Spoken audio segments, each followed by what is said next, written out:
La lectura de este miércoles de la segunda semana de Cuaresma está tomada del libro del Éxodo, capítulo 17, versículos del 1 al 16.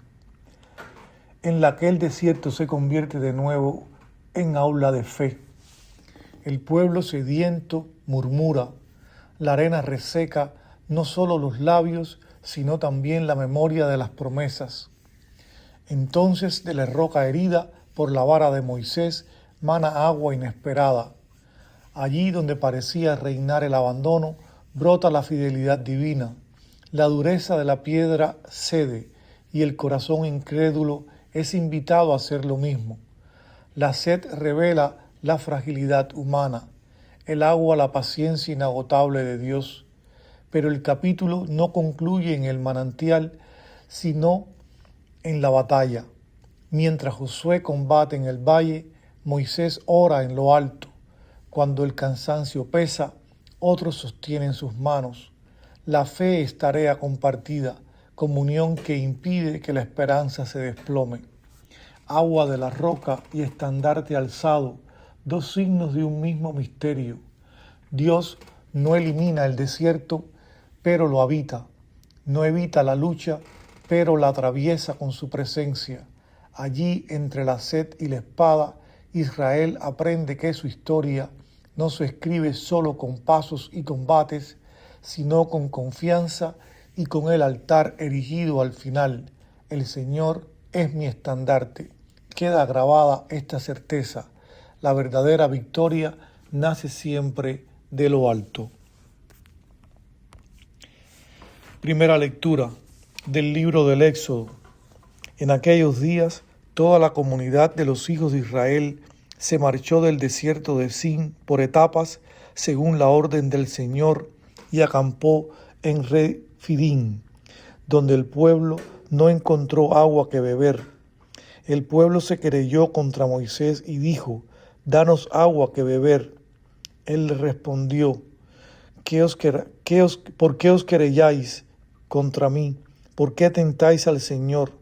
Pero el pueblo sediento murmuró contra Moisés diciendo: ¿por qué nos has sacado de Egipto para matarnos de sed a nosotros, a nuestros hijos y a nuestros ganados? Clamó Moisés al Señor y dijo: ¿qué puedo hacer con este pueblo? Por poco me apedrean. Respondió el Señor a Moisés: pasa al frente del pueblo, toma contigo algunos de los ancianos de Israel, empuña el bastón con el que golpeaste el Nilo y marcha. Yo estaré allí ante ti junto a la roca de Horeb. Golpea la roca y saldrá agua para que beba el pueblo. Moisés lo hizo así a la vista de los ancianos de Israel, y llamó a aquel lugar Masá y Meribá, a causa de la querella de los hijos de Israel, y porque habían tentado al Señor diciendo: ¿está el Señor entre nosotros o no? Amalec vino y atacó a Israel en Refidim. Moisés dijo a Josué: escoge unos cuantos hombres, haz una salida y ataca a Amalec. Mañana yo estaré en pie en la cima del monte con el bastón de Dios en la mano.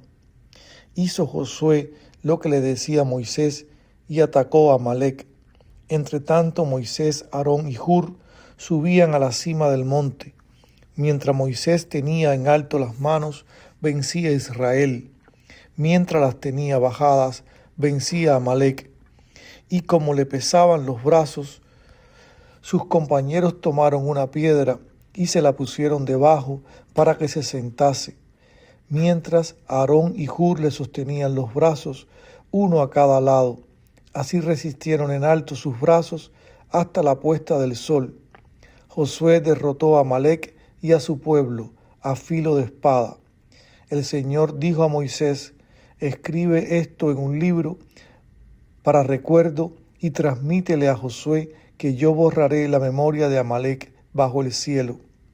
Moisés levantó un altar y lo llamó Señor mi estandarte, diciendo: porque su mano se ha levantado contra el estandarte del Señor. El Señor está en guerra con Amalec de generación en generación. Fin de la primera lectura. La segunda lectura es una lectura tipológica de Cirilo de Alejandría, en la que, tomando la escena de Moisés en la colina mientras Josué combate a Amalek, se vuelve ícono del misterio cristiano. Los brazos alzados del profeta no son solo gestos de súplica, dibujan en el aire la silueta anticipada de la cruz. Cuando se elevan, el pueblo prevalece; cuando descienden, la fuerza se apaga. Así sugiere Cirilo que la victoria no brota del filo de la espada, sino de la intercesión que asciende confiada hacia Dios. Nadie vence solo. La oración que salva es siempre eclesial, sostenida por manos fraternas cuando el cansancio amenaza la fidelidad. Y al erigir el altar llamado "El Señor es mi estandarte", Moisés profetiza sin saberlo el nombre definitivo de esa victoria: Cristo. Para Cirilo, ese altar prefigura al Señor que se ofrece como hostia inmaculada, suave olor que asciende al Padre. Ya no brazos fatigados que suben y bajan, sino brazos extendidos de una vez para siempre. Ya no combate incierto, sino triunfo consumado. En la cruz el verdadero estandarte se alza, y bajo su sombra el nuevo Israel aprende que toda victoria nace de una ofrenda. Todo sea por la paz. Segunda lectura de San Cirilo de Alejandría. Moisés subió al monte en la misma cima de una montaña para contemplar desde allí la batalla y asistir a la acertada actuación de Josué durante la lucha.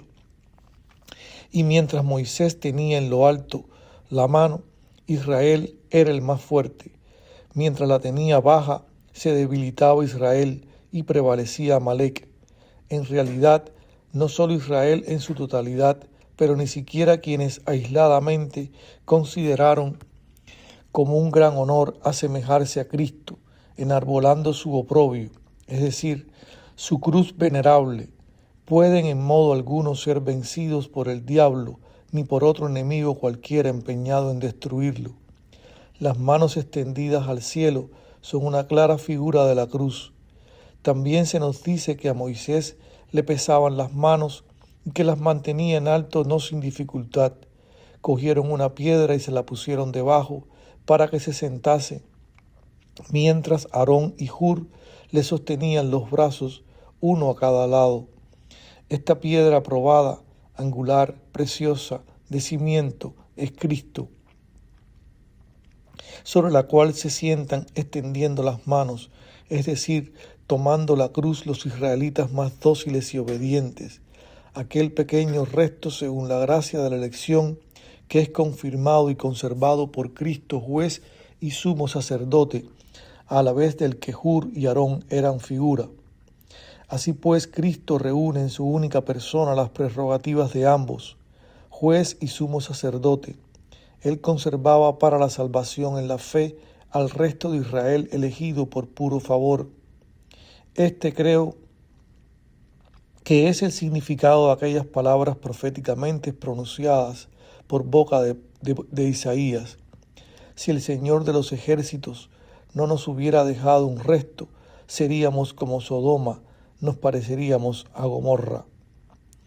En efecto, cuando cayó Amalek, que ofrecía resistencia, el Señor dijo a Moisés: escríbelo en un libro de memorias y léeselo a Josué, pues aquellas brillantes gestas de Cristo debían ser confiadas para continua y eterna memoria a los escritos de los santos evangelistas.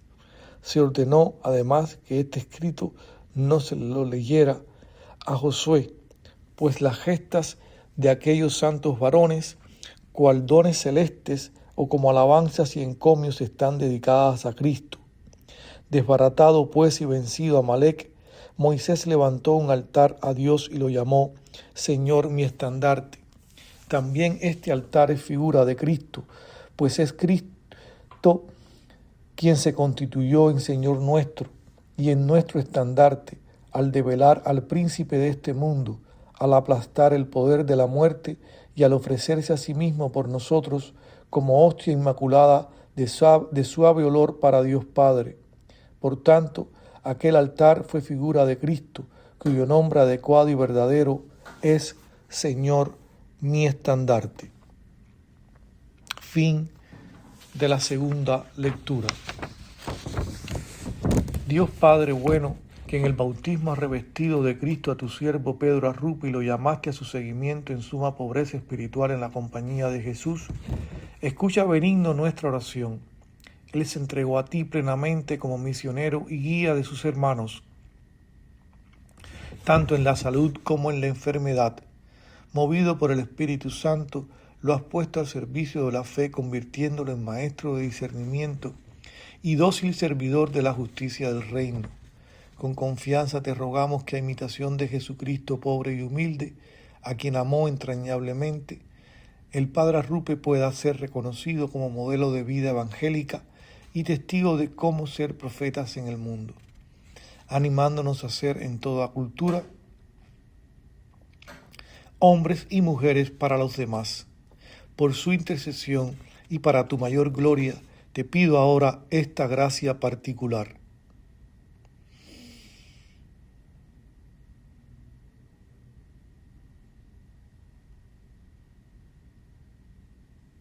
Que desees concederme para tu servicio y alabanza.